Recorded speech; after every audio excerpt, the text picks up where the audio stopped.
This is Film Talk, where we interview the brightest minds in filmmaking 5 days a week. Do you need a great camera for your next shoot? You may want to consider the world's lightest handheld Super 35 digital film camera, Blackmagic's Ursa Mini 4.6K. The Ursa Mini boasts a 4.6K sensor, global shutter, and up to 15 stops of dynamic range. It's perfectly balanced for handheld use and comfortable enough to be used all day long. Scene 1, take 1. Film Talk Nation, we are greenlit for yet another great show. Vanessa Frank here, and I'm excited to bring you our featured guest today, Barry Landis. Barry, are you ready for your close-up? I sure am. Barry Landis is the president and CEO of Ribbo Media Group, a digital film marketing agency that has executed, amongst others, the online campaigns of Risen, Woodlawn, Captive, God's Not Dead, The Giver, Little Boy, Son of God, Earth to Echo, and the #1 box office hit, War Room. Prior to Ribbo, Barry was a partner at the Working Title Agency, overseeing the theatrical release of box office hit God's Not Dead. And he's also held the title of vice president of Howard Books Simon & Schuster, during which time he oversaw the releases of publications by best-selling authors Karen Kingsbury, Dave Ramsey, and Duck Dynasty. Barry's illustrious entertainment career also includes roles as president of the Word Label Group at Warner Bros. Records and vice president and general manager of Atlantic Records Christian Division, during which time millions of units were sold. Barry, it's an honor to have you on the show today. Well, I appreciate it. I feel like you're talking about somebody else today. I appreciate that. The crazy thing is, I forget, is you're just, in my opinion, you're one of the nicest guys in the business. I have a tendency to forget just how much you've achieved. And then I look at something like that and like, oh wow, he isn't just one of the nicest guys, he's probably one of the smartest ones as well. So I'm excited about today's show. I think our audience is going to be really blessed to get to learn from one of the best in the industry. So Barry, I would love to just kick off the show with learning a little bit more of how you got to where you're at today. Specifically, I would love it if you could start by sharing with us how you first got into the industry. Well, the industry, are we talking about the film industry? Yes, the film industry. Sorry. Okay. All right. So, no, that's fine, because there was another industry Yes. in entertainment that I was a part of for about 25 years in the music world. And that has its own story to it. But in 2005, I left my job as the president of Word Records. The business was going through a transition, and I wound up having to basically look for other work. And I wasn't sure what I should be doing. And a friend of mine who is involved on the financing side of films asked me if I wanted to go to the set of a movie and watch it being filmed right here in Tennessee. What in movie Nashville, was it? Tennessee. Pardon me? What movie was it? Oh, the movie was Billy the Early Years. Yes. It was being filmed in 2008, I believe. With the very gorgeous Armie Hammer. Oh my, that's right. With Armie, it was that was before anybody knew who Armie Hammer was. Yeah. And I said, okay, I'll go with you. And I went out to the set, and I was I fell in love with not only what was going on the set, but then later over dinner, the producers, and they had a real specific need to have somebody help them in the field of marketing and distribution, which I was just already somewhat familiar with through all of my other work. And one thing led to another, and they gave me a job, and we opened a movie, and it sort of became a little bit like a drug to me because I wanted more of that. And I then worked on several other movies, one of them called 7 Days in Utopia with Robert Duvall and Melissa Leo. and Lucas Black. That was a golf movie made in Texas, and that was so much fun. And I got on a number of other films, and it just kept growing until I worked on the God's Not Dead movie, and I worked with PureFlix on that. And that's where I met my partner, Ash Grayson, Yes. who we wound up working together on that movie. And when it was over, we just determined we were going to put our resources together and start Ribbo. So that's kind of how it brought us to Ribbo is now growing at pretty much, I think, the speed of light. I find every time I call your offices, like there's someone new who's working there, because it's growing that rapidly. How many years now? Refresh my mind. How many years has Ribbo been around for now? 2 years. I mean, that's insane. When I just think about the sheer number of huge national releases that you guys have done. And it's been 2 years? It's nuts. It is 2 years. That is so nuts. And it's, well, it feels like much longer than that, but we're like running at a very fast pace. Yes, it is like dog years. I would imagine every 1 year at Ribbo is like 7 years for everyone else in terms of what's achieved. Yes, and I mean, for those who aren't familiar yet with Ribbo, it really is an agency that is employing some of the brightest young minds in digital marketing. I think you guys have done an incredible job of creating a corporate culture that's been very attractive to some very, very, very bright young people who I think are really thank you. Yeah, you guys are really at the cusp and the leading edge of what is going on in terms of new fields of marketing that are opening up online. And certainly for anyone who ever gets an opportunity to hear you or Ash speak on the subject of marketing and digital marketing, it's an absolute treat.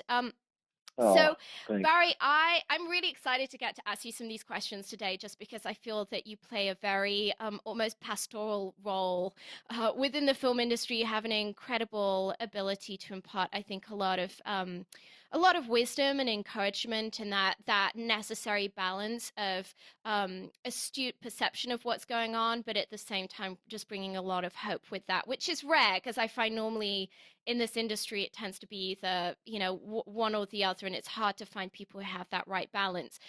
So I just love to know, in terms of your own career, you've been through so many different phases, and you've achieved so many you've had a number of incredible milestone moments. What is the biggest challenge that you've personally encountered so far in your career, and what did you do to turn that situation around? Wow. Well, the biggest challenge for me was probably in 2005, when I thought that I was at the top of my game, and when I was probably had my greatest sort of corporate position and reach and influence, for all that to go away for what needed to be very logical reasons, but it, at the time was very tough because my children were older. They were going off to college. Yeah. I couldn't really be without a job. But the industry was shifting, and the business that I had an amazing run up, and it made a lot of money for Warner Brothers, selling CDs on a $17.99 model, was changing to a 99-cent model to buy songs. And it just completely was just shifting, like literally overnight. Yeah. And for me to find myself, it's like, okay, you can't do this anymore. What else do you want to do?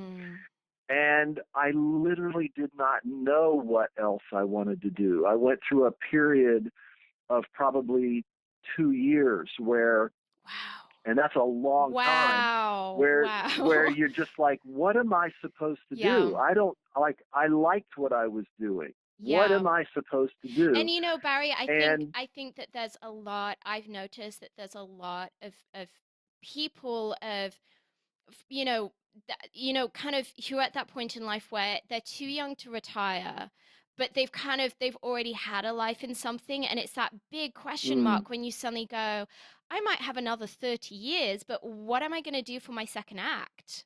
Scary. yes, yes. And the thing that was sort of my, I don't know, it was just something in the DNA inside of me said, I've just got to keep putting one foot in front of the other, keep Yeah. looking, keep knocking on doors, keep having coffee with people, keep Mm. having lunches with people, keep just get up and act like I'm going to figure it out today. Yes. And there was something in the way I was wired, I guess, from birth that I never really got that discouraged. I just Mm. kept looking, kept hoping, Mm. kept thinking, kept connecting.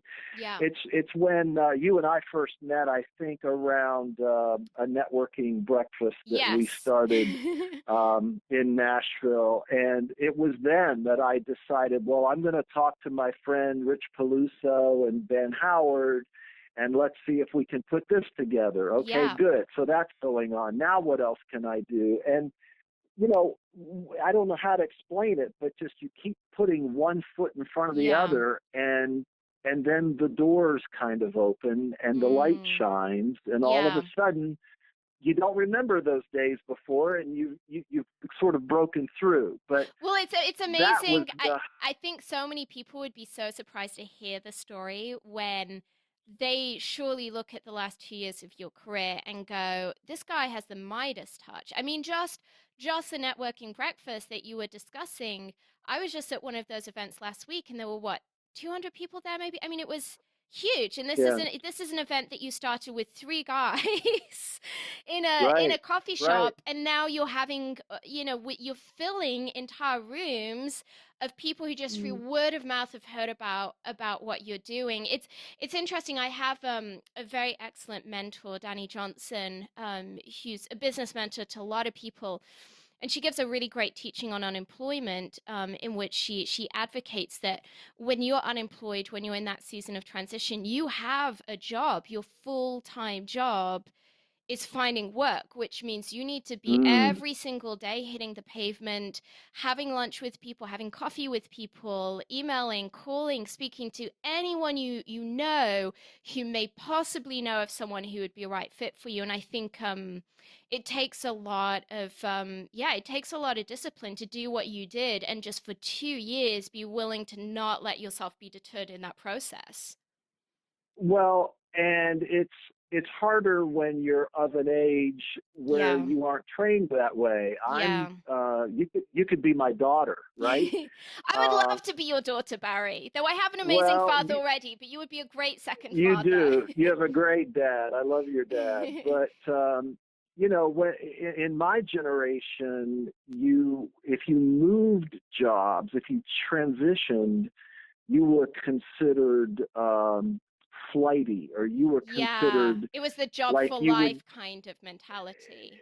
Yeah, but Mm. the kids that are coming up now and the people we employ at Ribbo, we've got about 15 people here now, and their probably average age is 26 or Yeah, 27. yeah, very young. Um, they are going to, the statistics tell us that they're going to change their careers 7 times Oh my in their gosh. lives.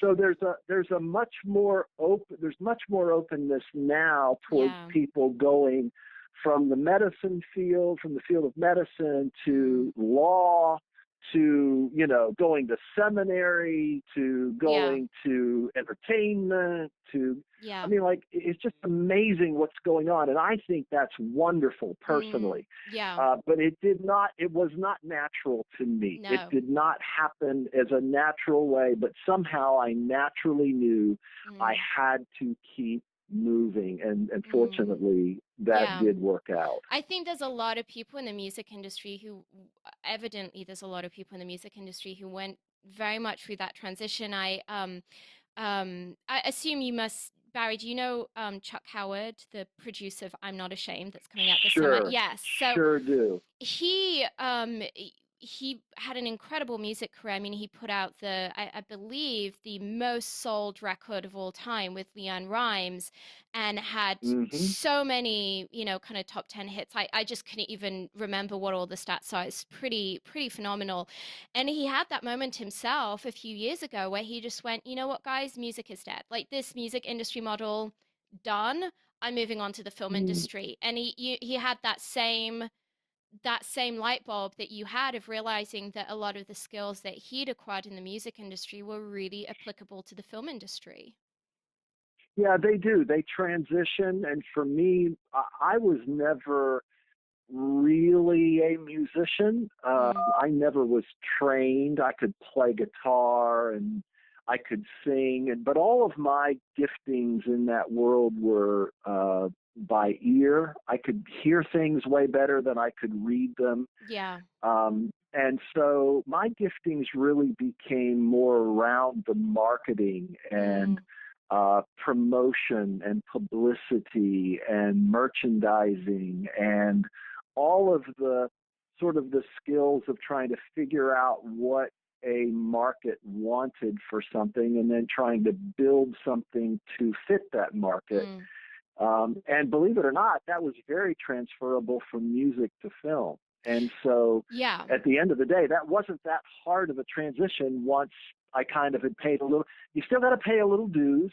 Mm. Even if you go get in the back of the line, I'll never forget Chris Fuhr, who does a lot of the Kendricks Brothers She's movies. an incredible marketing Um, expert.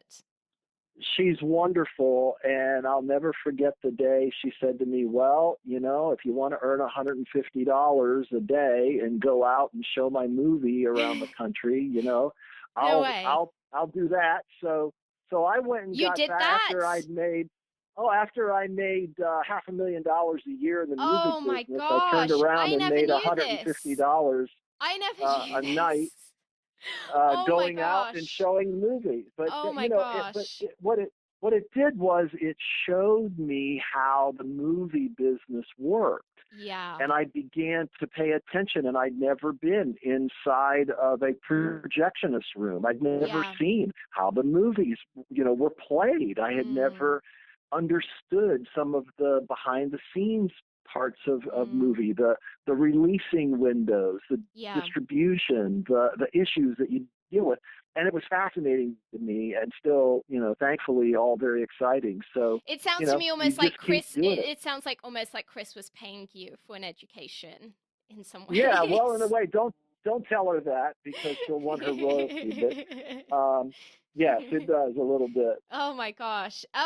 So in terms of that whole idea of knowing what the market wants, which is very much your skill, is discerning what the market is going to want, and evidence has proven that this is something that you're very good at, because Ribbo has had a series of very, very successful movies in a short amount of time. How do you discern in you? I know this is kind of a broad question, but how can filmmakers better understand, particularly in the development stages, how can they discern what their audience is going to want? Hmm. Well, that's a really good question. For me, Vanessa, it is, again, it's not too different from the skill set in music. In the music world, we have what we call A&R people. Yeah. And an A&R person, a good, the greatest compliment anybody could pay you in the music business was to call you a good A&R man. If you were a good A&R man or woman, it meant that you had ears, and Mm. it meant that you could detect what was good, and you Yeah. could detect what the audience wanted, and you could detect what radio would play, and you could detect what people would buy. Mm. And it was a skill that it's very much wrapped around marketing in a way. It's very much looking at the end result and thinking backwards, not just determining in and of yourself, ooh, I like that. Yeah. That was fun. I enjoyed that personally. But you really do it within the context of the commerciality of something Yeah. rather than just art for art's sake. Mm. So for me, when we're looking at movies, and Ash, my partner, has said a couple of times, well, Barry Spidey sense wins again. Yes. It's just I have a sense sometimes of movies, of producers, Mm. of um, Do you get it with there's just some actors? Do you get it with actors? Because I find over the years, sure. and it's nice when enough years go by that you can kind of see that you were right. Like, I tend to find that within seconds of meeting an actor, I know whether they have it or not, which can be uncomfortable That's when it's right. like, it's a really tough thing to have to. I mean, not that I've ever really had to overtly say this to someone, but it is really difficult when you can't, there's nothing that you can specifically point to, but you just know that you know that you know that maybe this actor doesn't have it and they'd be better off Mm, going and doing something else with their life. And then every once in a blue moon, you see an actor where you just go, you know what, this person is going to be a household name. And it's just that, mm. it's just no one knows it yet. Yeah, and it for me, that's a yes. You can definitely see that, and Mm. the principle works on almost any level. For me, it's a little bit more around a script, and it's a little bit more Yeah. around a rough cut. When somebody shows me something they've made, I can pretty quickly determine there's something there or there's not. And it's in many ways still some of those same sort of learnings that You like came from the the music Barry, you business. like the groundhog, like on Groundhog Day, he predicts whether it's going to be winter or spring. Like, I can imagine people feeling fairly nervous screening a movie to you, being like, this is the guy who's going to break the news to us that's either going to be good news or really bad news. Yeah, 6 more weeks of wintertime, I guess. Exactly, That's funny. exactly. Well, in terms of the evolution of the film industry, I know that at Ribbo, you guys put a tremendous amount of time into scouring the data, projecting what you can see happening in the future. I mean, really, the way I perceive you guys is pretty much like futurists that are seeing the trends in advance and figuring out how that interplays with the movies that you're releasing. I would just love to ask you within that context what you feel is the most important thing for our listeners to understand right now about the evolution of the film industry. Oh, um, great question. Um, I do believe you just said it. I do believe the industry has to become more data driven and has to become, um, more, what's the word, where you can sort of prove your point. It's guys like me are not everywhere, and I'm not going to be around for long, and you can't Don't just say that, depend on Barry. people. Barry, Well, don't you say that. can't You just have to live depend. forever. Well, but We you need can't you. just depend Yeah, on no, I get it. people's guts. You've Yeah. got to be able to build businesses. I mean, maybe 100 years ago, when you were an industrialist and your gut, knew to go get involved in railroads, and that Mm, was a smart thing to do.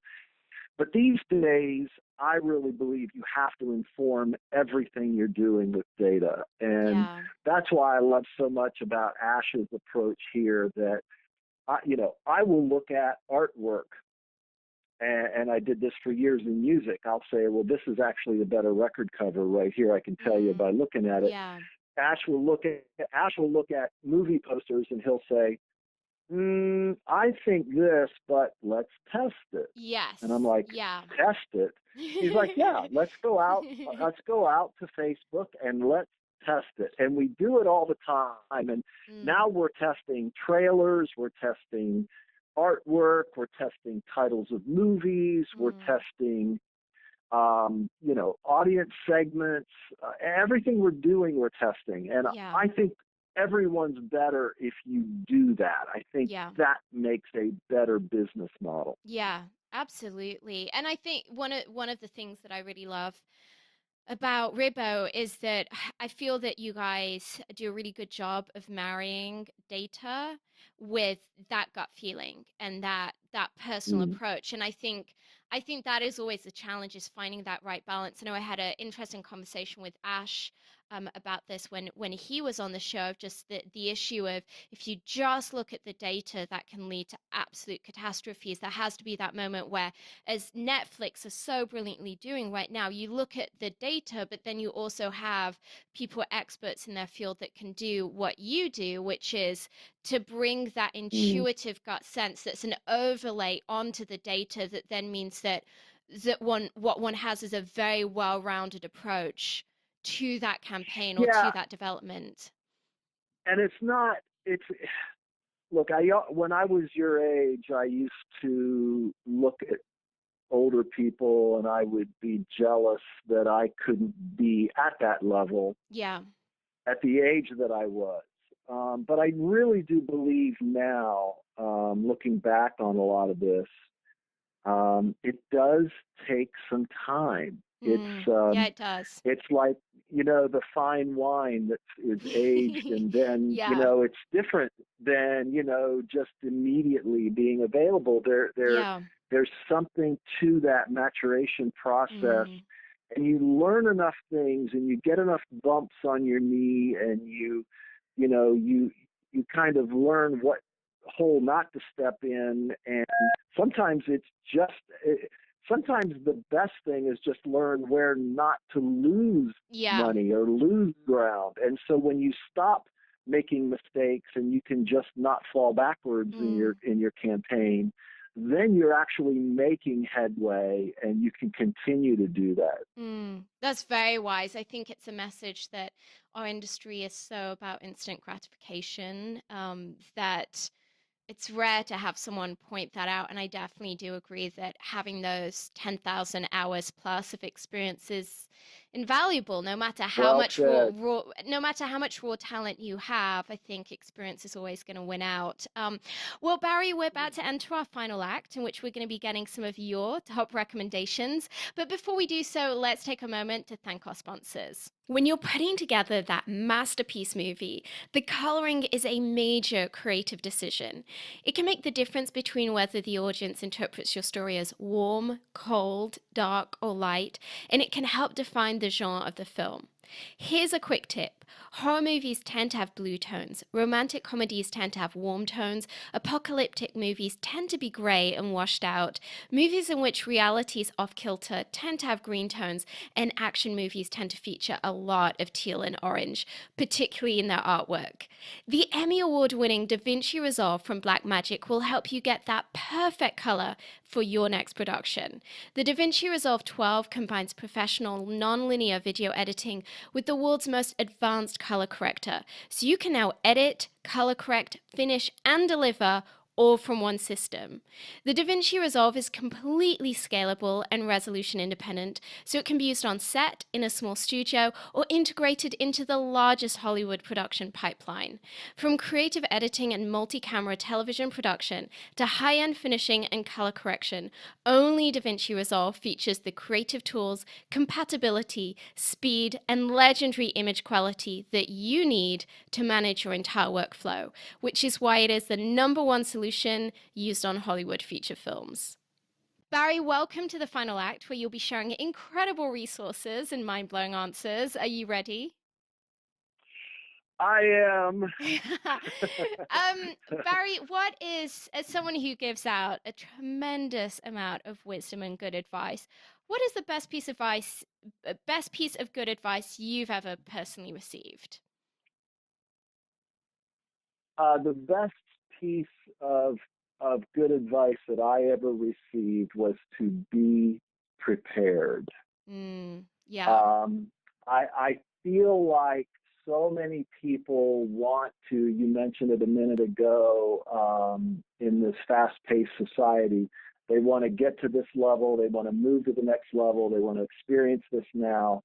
And the idea of being educated, the idea of having experience, the idea of apprenticing, some of these things are being lost, I think. Mm, And I really, really believe that time spent learning is so very important for when your opportunity comes and you're able to step up and be at bat, as it were. You really, really have sort of seen every pitch, and you kind of know how to hit that ball and do the very best job yeah. that you can do. Yeah. I fully agree with you. I think that having continued professional development on a daily basis, if at all possible, is, Mm, I think, at any stage in one's career is always necessary. I mean, I really am so inspired when I meet people that by anyone's standards would be considered a veteran of the industry, and yet they still are continuing to invest in learning more about their craft. To me, that's really the definition of someone who's mm. going to have longevity in terms of their career. Um, Barry, I love to ask my guests what their dream project would be in terms of the kind of movie that they'd want to work on, what kind of talent they'd want to attach. Obviously, for you, it's a little different with you being in marketing, and so I'm wondering if someone were to bring to you your dream project for you to do a digital campaign on at Ribbo, what would it be, and what talent would you want to attach? What elements would you want to have in place? That is such an intriguing question. The funny thing is I actually, it's so funny. I actually feel like I'm living my dream right now. I'm actually involved in all the things I want to be involved Yeah. in, and I, would love to. I think I'd love to maybe do a tent pole for Hollywood, something just massively worldwide Mm. known. I think I But I think Ash might have said Star Wars when I asked him the well, question. that's probably the one. That's probably the one that would, if we got to vote as a group, that would, everybody Oh, in this shop would yeah. say that. Yeah, because you guys are like such hardcore Star Wars fans. I know. We admit it. Everybody is, but there's just a lot of satisfaction right now that we are just working with so many great people. Mm. So what campaigns do you have on right now? Well, we're continuing with the Risen campaign for Mm. Sony. We are soon coming up with the Young Messiah for Focus Features and Universal. We have the God's Not Dead 2 movie coming in April. That's going to be a good one. Yeah. And we have a number of movies that are sort of in development, as it Yeah. were. We have a Yeah. lot of people we work with at a level where they don't even have a release date yet, but we're trying to help them prepare for the Mm. market by helping them create a market. Yeah. So it's very, very busy. It is. It is absolutely. So Barry, you were talking earlier about that need for really preparing oneself and honing one's craft, and I really believe that books can be such an incredible vehicle for that, particularly as now one can just do an Amazon search and on any subject that one's struggling with and find a plethora of amazing manuals and books. I'd love to know if there was just one book that you could recommend for our listeners, maybe something that you have personally found very helpful. What would it be and why? Well, I'll try to do one. I think I have two, but um, I read Sleepless in Hollywood by Linda Obst, Obst. Linda wrote another great book years ago called Hello, He Lied. And that's really funny because basically she's describing Hollywood. He just said hello and he just And he lied. already He lied, just yeah. and he already lied. So she's describing Hollywood, but Linda came back a year or two ago with this book called Sleepless in Hollywood, Hmm. and she was one of the producers on Sleepless in Seattle, which is, I think, Oh, no where the title comes way. from.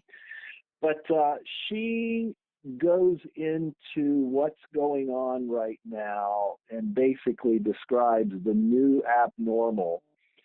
And I got an insight into Hollywood and into how studios thought and how hard it really is these days to make a movie in Mm. Hollywood. That it's a delightful read. If you can get that book, I would get that. And I've got, if I could I just tell Yeah, you one more that absolutely. I love so much. If anybody knows Edward J. Epstein, he is uh, a great writer. He writes a lot in Hollywood, but he wrote a book called The Hollywood Economist, and it's called The Hidden Financial Reality Behind the Movies. Mm. He was also the author of a movie called The Big Picture, Money and Power in Hollywood. But he is an amazing writer, and I could not get enough of this. And it really, again, helped me understand how the money flowed in Hollywood. And it's really helping to shape some of what I think, more and more people need to be aware of how the money Mm. flows in Hollywood. Yeah. It's not just a business to have fun and be in camera and be in a movie and be around actors and actresses and all that, but you've got to understand how the money flows. And if you Yeah. don't, you're going to be sadly out the door very Yes, quickly. it's a business. It is. um, Barry, if you could recommend a single movie for our listeners, maybe something that's really personally impacted you, what would it be and why? Uh, I thought about that. I saw that on your little form you sent over, and I don't know why. I don't know why I always come back to A Few Good Men.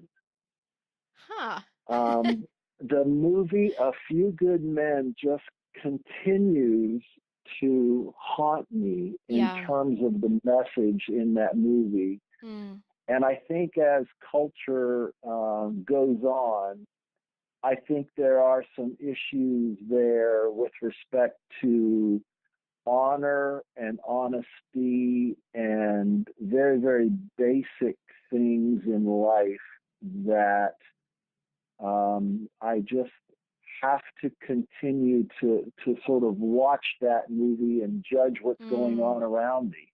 Yeah. So it's an oldie. It's an oldie, but it it it's very, very meaningful to me. Yeah. Great recommendation. Well, I am almost it was funny when I asked Ash this question, I felt like I was potentially opening the floodgates. Um but I would love to know what websites or apps you would recommend to our listeners.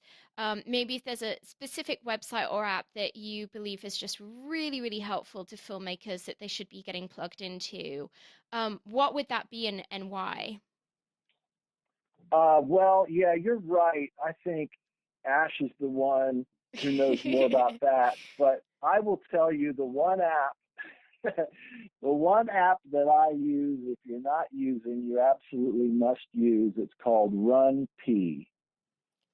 Run. And it will Run P. Yes, Okay. just what I said. And what it if you have that app on your phone, it will tell you exactly when you can go to the bathroom for any movie that you're watching. Oh my gosh. Oh And, my gosh. I think I just hurt my side laughing. That's hilarious. well, it just, it'll tell you exactly when the movie gets a little dull and when you can run That's out to the bathroom and come amazing. back. You know, So it's that thing where I'm like, I'd almost want to like know that for my movies, so you can be like, quick, let's get back into the editing room. Like, we need to have no pee moments.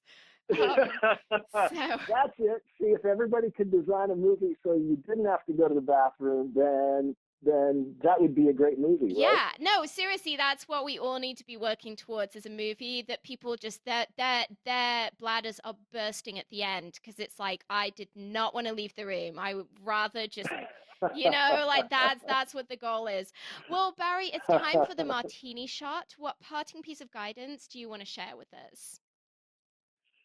Oh my, I would just I always encourage people that no matter how dark it may seem, no matter how long you've been working on your idea, no matter who has not given you the time of day and how long you think the journey may be, that there is still light at the end of that tunnel, that there is still hope, that there is still a brighter day.